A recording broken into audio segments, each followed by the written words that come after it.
দিয়েছি বুঝলি, ওকে স্টাফকে কেন তোর চেক করে দিয়েছি টাকা জমা।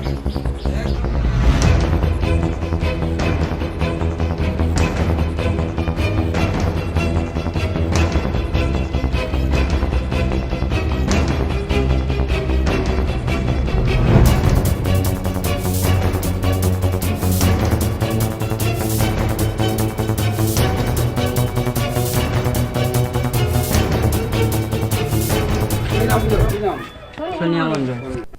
টাকা না ঢুকলে ভালো হবে। কি নাম ছিল? কি নাম? সোনিয়া মন্ডল। তো কত টাকা লিব বলবা তো এবার বলে দাও। 15 বললাম আমাকে তো 15 দিবা। কত? 15000। তো আমরা তো কত গরিব মানুষ, কত দিতে বাবা? কত দিতে বাবা? 1-200 টাকা লিব। না 2000 কি 4000 লিব। ভিতরে লিখে দিই। হ্যাঁ হবে না? হবে না, ওই তো আমরা দিতে পারছি না। থাক, যখন পারবা তখন হবে। দাও ঘরে দাও। যবে হবে তবে টাকাটা ঢুকাবা তবে তো দিতে পারবো। আমাদের টাকা ঢুকাবা তারপর না তো দিব। ওটা সবাই বলে। তো কেন টাকা ঢুকালে দিব না? টাকা ঢুকাইনি? ঢুকিয়েছে তো, আগে তো বলো নি, আগে বলতে তবে তো। আগে কি হাম বলবে? আগে আজকে টাকা নাই। নাই রে বাবা, টাকা থাকতে তো আমি তো লোকের কাছে ধার করতে গেলাম তো কেউ দিল না। কাল থেকে খুঁজছি না। আচ্ছা খুঁজে দেখো, না হলে কালকে ভিতরে দেখে দিব। টাকা পরে হবে, পরে তখন 6 মাস হোক 9 মাস হোক 1 বছর পরে হোক। আমার বেকার ছিল বলে তো বলছি কি উঠিয়ে আমি দিয়ে দিব, টাকা ঢুকালে আমি দিয়ে দিব। ওরা আমার মানে এখানকার লোক নাই, সব তো বাইরের লোক আছে, মালদার আছে, মশাবাড়ির লোক আছে। বুঝতে তো পারছি, কিন্তু আমার কাছে তো নাই। আমি তো ঋণ ধার করে এখনো তো লোকের বাড়িতেই থাকছি। শুনবে না? 4-5 মাস থেকে লোক ওই তো পুরাতন ভাঙা টাঙা টিন দিয়ে ওগুলাই তো থাকতে হবে। কি করব? সমস্যা যদি আমার থাকতো, কি আমার খাটনেওয়ালা লোক থাকতো, তো আমার এইরকম না তো। আমার তো খাটার লোক নাই, নিজে আমি খাচ্ছি তারপরে হচ্ছে। টাকা না ঢুকলে ভালো হবে। এবারে কাটমানি চাওয়ার অভিযোগ সরকারি কর্মীদের বিরুদ্ধে। আমরা জানাবো যে এবারে কিন্তু কাটমানি চাওয়ার অভিযোগ উঠছে সরকারি কর্মীদের বিরুদ্ধে। বাংলার বাড়ি প্রকল্পে কাটমানি চাওয়ার অভিযোগ বিজেপি পরিচালিত পঞ্চায়েতের সেক্রেটারি ও কর্মীর বিরুদ্ধে। দ্বিতীয় কিস্তির টাকা পেতে গুনতে হবে 15,000 টাকা, নইলে পাওয়া যাবে না দ্বিতীয় কিস্তির টাকা। ইতিমধ্যেই সোশ্যাল মিডিয়ায় ভাইরাল হয়েছে পঞ্চায়েত কর্মীর কথোপকথন। যদিও আমরা কিন্তু শোনাচ্ছি এবং তার সঙ্গে জানিয়ে রাখবো, যদিও এই অডিওর সত্যতা যাচাই করেনি ডিজিটাল বাংলা। অভিযুক্ত 2 সরকারি কর্মীর বিরুদ্ধে মানিকচকের ভিডিওকে লিখিত অভিযোগ মথুরাপুরের বিধবা মহিলা সোনিয়া মণ্ডলের। যদিও অভিযোগ ভিত্তিহীন বলে দাবি করেছেন পঞ্চায়েত সেক্রেটারি। ঘটনার তদন্তের নির্দেশ দিয়েছে মালদার জেলা শাসক নিতিন সিংহানিয়া। মথুরাপুর গ্রাম পঞ্চায়েতের অন্তর্গত খোসলদিয়া গ্রামের বাসিন্দা সোনিয়া মণ্ডল বিগত কয়েক মাস আগে বাংলার বাড়ি প্রকল্পের প্রথম কিস্তির টাকা পেয়েছেন তিনি। আর সেই টাকা পেয়ে ইতিমধ্যে অর্ধেক বাড়িও করে ফেলেছেন, দেখতে পাচ্ছেন পাশাপাশি সেই ছবি। আর অভিযোগ, বৃহস্পতিবার পঞ্চায়েতের 2 কর্মী এসে তাদের বাড়ি পরিদর্শন করেন আর তারপরে দ্বিতীয় কিস্তির টাকা ঠোকানোর জন্য 20,000 টাকা দাবি করেন। অভিযোগকারী মহিলা সোনিয়া মণ্ডল টাকা দিতে অসমর্থ বলে তিনি জানান। শেষমেশ 15,000 টাকা না দিলে দ্বিতীয় কিস্তির টাকা পাওয়া যাবে না বলে জানান মথুরাপুর পঞ্চায়েতের কর্মী কৃষ্ণ মণ্ডল। আর সেই কথোপকথনের ঘটনা নিজের মোবাইলে ক্যামেরা বন্দী করে সেই বিধবা মহিলা নাবালক সন্তান। আর সেই ভিডিও ভাইরাল হয়েছে ইতিমধ্যেই সোশ্যাল মিডিয়ায়। বিষয়টি এদিন জানাজানি হতেই শোরগোল পড়ে যায় এলাকা জুড়ে। আর বৃহস্পতিবার বিধবা মহিলা মথুরাপুর গ্রাম পঞ্চায়েতের সেক্রেটারি সামিউল হক ও কর্মী কৃষ্ণ মণ্ডলের বিরুদ্ধে লিখিত অভিযোগ করেন মানিকচকের ভিডিওর কাছে। আর ওই মহিলার বাড়িতে যাওয়ার কথা পঞ্চায়েতের সেক্রেটারি স্বীকার করলেও সেই মহিলার বাড়িতে যাননি বলে দাবি সেই পঞ্চায়েত কর্মী কৃষ্ণ মণ্ডলের।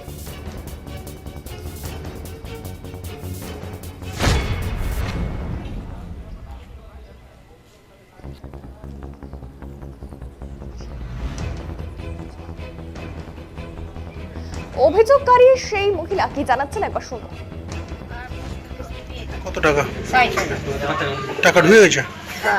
কাজ করিয়েছো বাড়িতে? হ্যাঁ বাড়িতে কাজ, ওই যে টাকা পেয়ে ওরা বলছে কি কাজ তাড়াতাড়ি করাবো, তো ওই তাড়াতাড়ি কাজ করালাম। প্রথম কিস্তি যে টাকা পেয়েছিলেন সম্পূর্ণ বাড়িতে খরচ করে দিয়েছেন ঘর তৈরি করতে? আর ওই মিটিং করে কোনো মতন আমি ই করে খাওয়া করেছি পুরাতন 3 মিনিট দিয়ে। প্রথম টিন চাপিয়েছেন। হ্যাঁ কারা এসেছিল আপনার বাড়িতে? ওটা ওরা বলতে চাইছে কি আমরা ব্লকের আছি। কি বলছিল এসে? এসে বলছে 20,000 টাকা দিবি তো ছবি করবো, না হলে আর 40 টাকা ঢুকাবা যাবে না। মানে দ্বিতীয় কিস্তির টাকা ঢুকবে না? না মানে টাকা দিলে তবে দ্বিতীয় কিস্তি তো ঢুকবে? ওদেরকে আমি বললাম কি আমার কাছে কোনো টাকা পয়সা নাই, তুমি টাকা ঢুকাও তো আমি দিব। বলছে কি না আগে টাকা দিতে হবে। ওই যে একটা ভিডিও আছে, ভিডিওটাতে কার কার গলা আছে, ওটা কি ওরাই যারা এসেছিল তাদেরই গলা? এটা মোবাইলে যে রেকর্ডিং আছে বুঝতে- ওরা ওদের হবে। ওরা বলছে আপনাদের কাছে এসে? হ্যাঁ আপনারা রেকর্ডিং করেছিলেন আজকে? হ্যাঁ ফোনে রেকর্ডিং করেছিলেন? হ্যাঁ আচ্ছা, তো কজন এসেছিল আজকে? আজকে দুজন। দুজন এসেছিল? হ্যাঁ কালকেও দুজন এসে। কালকে কি বলছিল আর আজকে কি বললো? আজকে বলছে কি না হলে 15,000 টাকা দাও। তো ওকে বারবার বললাম কি আমার এই ছবিটা কমসে কম তুলো, না তো 5,000 টাকা কোনো মতন করো, 5,000। তো বলছে না আগে টাকা দাও, বাড়িতে খুঁজে দেখো। আমি বাড়িতে কোথায় খুঁজে দেখবো? আমি সবার কাছে গেলাম, কেউ দিল না। কেউ ধার দিচ্ছে না? না আমি তো অনেক টাকা ধার করলাম। কি বলবেন সরকারকে, কি বলবেন প্রশাসনকে, কি বলবেন? আর কি বলবো, এগুলাই কথা বলবো। হ্যাঁ কি চাইছেন এখন বলবেন আপনি? ওর যদি বলে খুশি মনে 2,000 কি 1,000 দেয় তো আমি ওইটা দিতে রাজি আছি। কিন্তু 20,000 টাকা দিতে পারবেন না? না। তা বাকি যেটা কিস্তির টাকা আছে 60,000 টাকা, ওটা চাইছেন তো সরকারের কাছে? হ্যাঁ সাহেবের কাছে আমি বলতে চাই কি যেটা টাকা পাবো আমি 60,000 টাকা ওইটাই চাই। ও টাকা চাইছেন? হ্যাঁ ওটা না পেলে কি ঘর হবে না? আর আমি ঠিক করতে পারছি না। মানে ঋণও আছে নাকি? আমার মেলায় টাকা ঋণ আছে। কি কাজ করেন আপনি? আমি ওই লেবারি খাচ্ছি মিস্ত্রির সঙ্গে। আর প্রথম কিস্তি পেয়েছি। কত টাকা? এ বিষয়ে বিজেপিকে কাঠগড়ায় তোলে তৃণমূল কংগ্রেস। কৃষ্ণেন্দু নারায়ণ চৌধুরী বলেন পঞ্চায়েত প্রধানের অগোচরে কোনো কাজ হয় না। শুনবো তার বক্তব্য।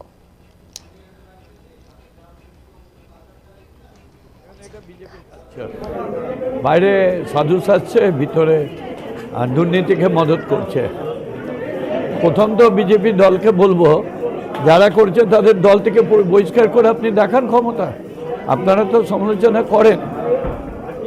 আমাদের নেত্রী পরিষ্কার বলেছে যে যদি আমাদের দলেরও কেউ হয়, সে যদি যুক্ত সঙ্গে সঙ্গে দল তার বিরুদ্ধে ব্যবস্থা নিবে এবং প্রশাসনিক ব্যবস্থা নেওয়া হবে।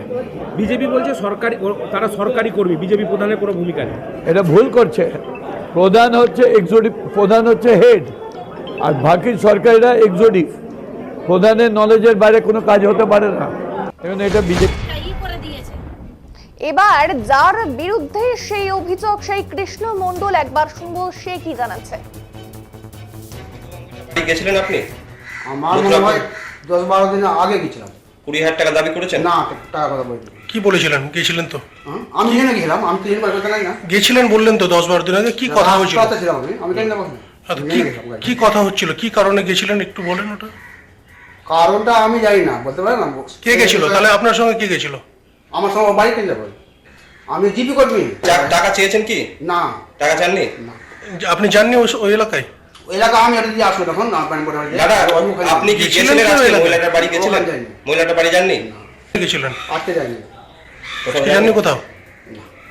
ওখানে লোকজন দেখেছো, আপনি ওর বাড়ি যাননি? সেও লোকজন দেখবে, আমি কি গেলে তো আমি তো নাই ওতে। আপনি জাননি? না আমি তো নাই ওতে। আপনি যুক্ত নাই? তাহলে কে সেক্রেটারি গেছিল?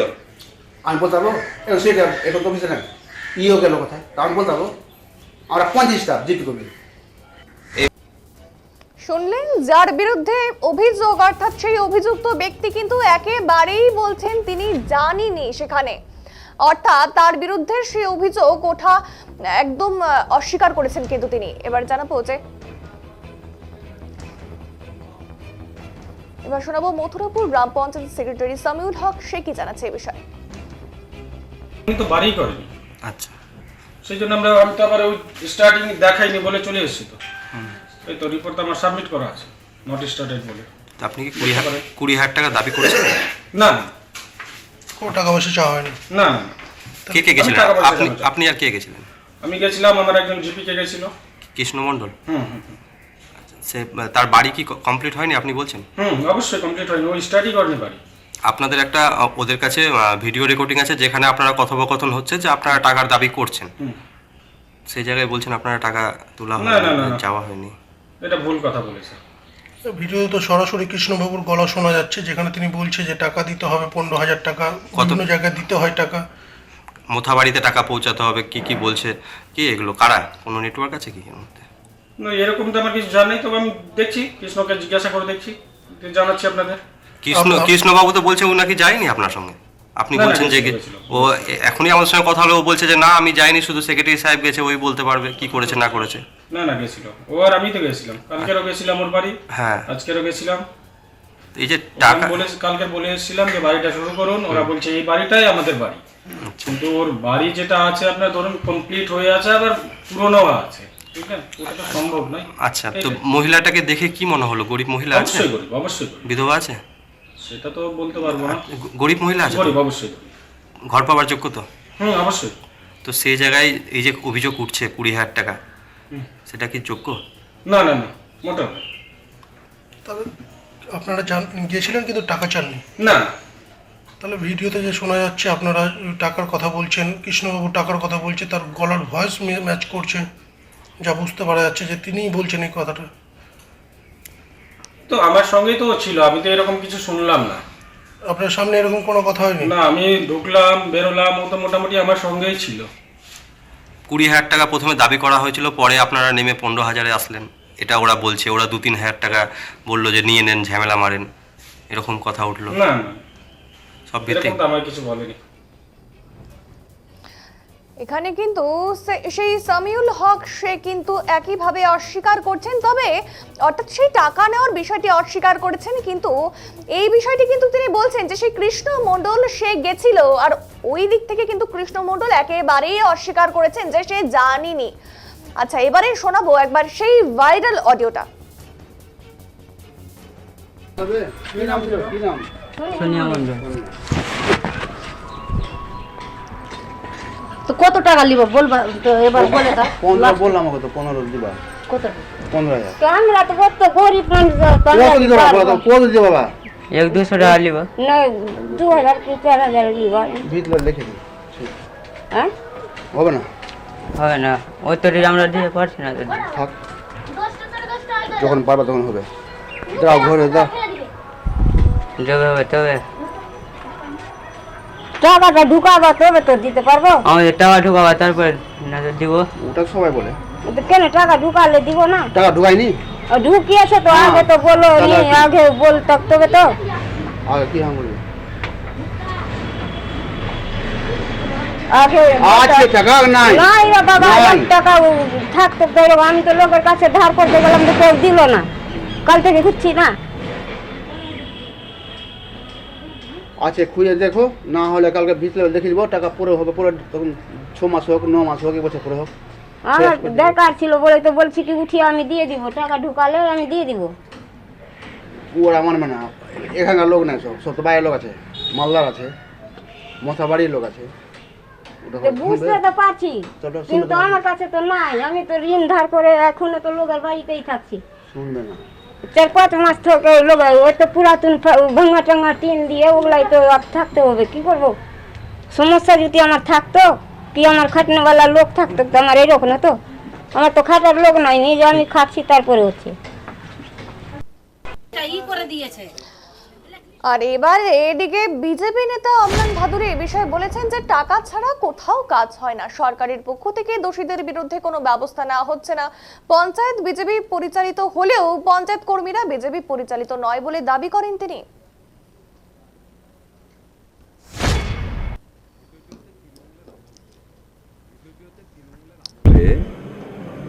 এই রাজ্য সরকার যেভাবে পরিচালনা করছে তাতে মাথা থেকে পা পর্যন্ত সব পচে গেছে।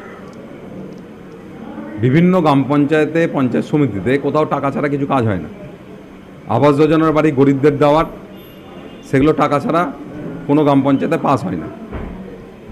এবং যারা এই জিনিসগুলো করেছে তাদের বিরুদ্ধে বিভিন্ন ব্যবস্থার কথা মুখ্যমন্ত্রী বলছেন, কিন্তু আদপে কোনো ব্যবস্থা হচ্ছে না। এই যে পঞ্চায়েতের কর্মী যাদের বিরুদ্ধে অ্যালিগেশন, দেখবেন এরা সমস্তটাই তৃণমূলের কর্মী সংগঠন করে, এবং তার জোরেই তারা কোনো কিছুকে পাত্তা না দিয়ে এই টাকাগুলো মানুষের কাছ থেকে এক্সটর্শন করে। এবং কারো যদি যোগ্য ব্যক্তি থাকে, যার নাম আছে, সেই নামটাও টাকা না পেলে কেটে দেয়। এই ঘটনা অহরহ চলছে, কিন্তু রাজ্য সরকার বা রাজ্য ডিস্ট্রিক্ট অ্যাডমিনিস্ট্রেশন কোনো ব্যবস্থা নেয় না। পঞ্চায়েতে তো বিজেপি পরিচালিত, পঞ্চায়েত বিজেপি পরিচালিত, কিন্তু কর্মী তো বিজেপি পরিচালিত না। এরা তো পঞ্চায়েত যে সিস্টেম আছে, যেখানে বিরোধী আছে তাদেরকে পাত্তাই দেয় না। ডাইরেক্টলি বিডিও, কর্মী, সেক্রেটারি একসঙ্গে মিলে পঞ্চায়েত টাকা চালায়। সেখানে দেখবেন ওখানে বিজেপির যে প্রধান আছে বা যারা আছে তাদের কোনো ভূমিকাই নেই, তাদেরকে সাবসাইড করে রাখা হয়েছে। বিষয়টি হচ্ছে তৃণমূলের আমলে